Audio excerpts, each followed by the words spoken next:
Assalamualaikum warahmatullahi wabarakatuh. Halo semuanya, perkenalkan nama saya Nurul Fauzi dari Pendidikan Kimia dengan NIM 22822500085. Bertemu lagi dengan mini vlog Nurul Fauzi yang kedua kalinya. Jadi hari ini aku mau ke kampus, mau siap-siap dulu ya. Teman-teman tahu nggak sih kenapa kita penting banget untuk belajar PPKN? PPKN ini sering kita temui di SD, SMP, dan SMA sebagai mata pelajaran. Betul? Tapi di dunia perkuliahan juga kita belajar PPKN loh.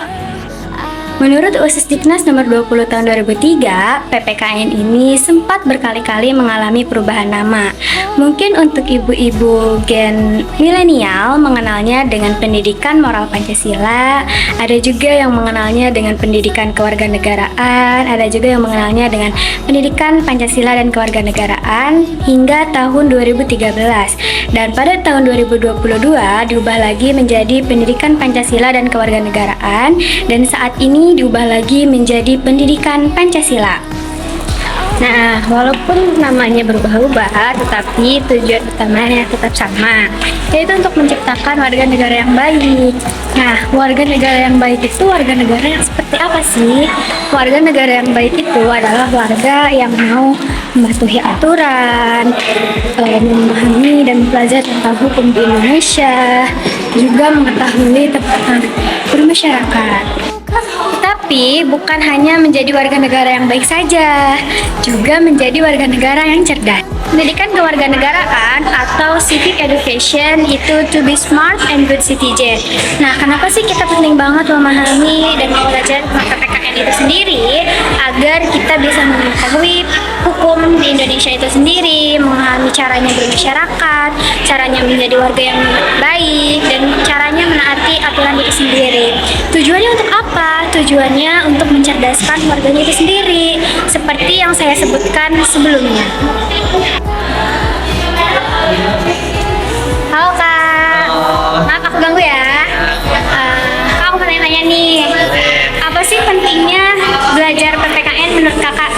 Pentingnya belajar PPKN ya, menurut kakak sih belajar PPKN sangat penting ya, apalagi kan buat mendalami negara kita ini. Terus karena kan dari PPKN juga kita belajar dasar negara kita tuh Pancasila, dan ya banyak lagi sih sebenarnya. Menurut kakak, permasalahan di Indonesia ini sekarang banyak gak sih krisis mengenai anak-anak yang gak memahami tentang PPKN itu sendiri? Dibilang banyak, pasti banyak sih, apalagi zaman sekarang kan lebih seringnya jarang saya buat belajar, mereka lebih seringnya main game atau main sama temennya gitu. Jadi menurut kakak sih banyak sih, itu tuh penting juga buat mereka belajar gimana jadi dasar anak kecil sebagai dasar anak bangsa gitu, penting. Nah, cara buat mengembalikan lagi nih mereka supaya memahami Pancasila itu bagaimana Kak? Biar mereka tertarik gitu ya buat belajar PKN, mungkin dari segi pengajarannya sih, kayak kalian kan nih, misal kalian calon guru juga bisa membantu gitu ya buat anak muda zaman sekarang tuh dihalut lagi, ayo belajar PKN tuh seru karena bisa belajar mendalami bangsa Indonesia juga gitu. Terima kasih Kak. Ya. Nah, dampak jika kita tidak mempelajari PPKN itu sendiri, yang pertama rendahnya rasa nasionalisme, yang kedua kita tidak melek akan hukum, yang ketiga yang seharusnya menjadi generasi emas sekarang malah menjadi generasi cemas, dan yang terakhir itu kita tidak mengetahui tentang etika dan moral. Ada satu pertanyaan yang muncul di benak para mahasiswa, termasuk saya sendiri, kenapa sih walaupun kita udah kuliah tetap mempelajari pendidikan kewarganegaraan? Padahal dari waktu SD, SMP, SMA kita udah mempelajari pendidikan kewarganegaraan tersebut gitu.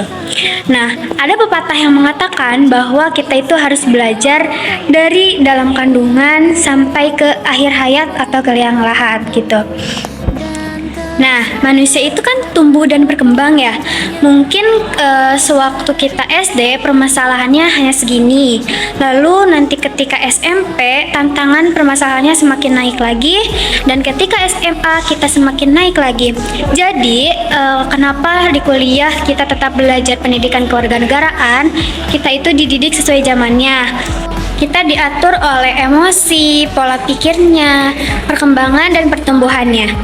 Di sini saya akan menceritakan tentang pengalaman pribadi saya. Jadi waktu itu ketika saya SMA, saya pernah tidak taat akan aturan.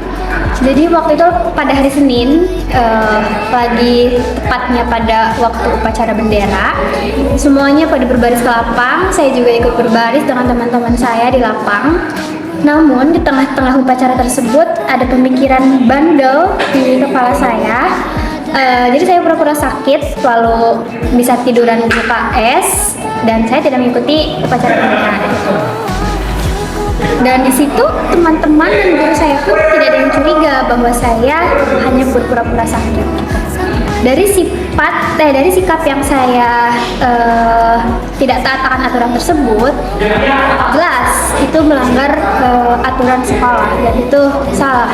Seharusnya kita sebagai siswa, sewaktu saya SMA itu harusnya bisa menghormati simbol-simbol negara kita sendiri, contohnya bendera merah putih. Nah, sekarang aku mau tanya-tanya mahasiswa lain nih. Yuk ikutin. Halo Kak. Maaf aku ganggu ya. Aku mau tanya-tanya nih Kak. Kakak pernah nggak sih melanggar aturan? Pernah dong pastinya. Apa tuh Kak? Misalkan telat datang ke kampus, terus nggak pakai helm, atau enggak bonceng 3 deh. Aduh, bahaya ya Kak. Nah, menurut kakak udah mentaati aturan belum? Kakak udah menjadi warga yang baik belum? Belum sepenuhnya ya Kak. Nah, gimana sih cara kakak buat memperbaiki permasalahan tadi? Jangan diulangin lagi. Oke, Harus jangan belajar ulangin juga lagi. dari pengalaman sebelumnya. Oke, terima kasih ya Kak. Jika dikaitkan dengan konstitusi, seperti yang saya sebutkan sebelumnya, bahwa seharusnya kita tuh lebih menghargai simbol-simbol negara, contohnya kayak bendera merah putih, seperti itu. Lalu tidak adanya rasa nasionalisme, dan saya mengakui itu sendiri bahwa saya kurang bernasionalisme. Jadi mungkin untuk kedepannya itu menjadi pembelajaran bagi saya untuk lebih menghormati simbol-simbol negara seperti bendera merah putih.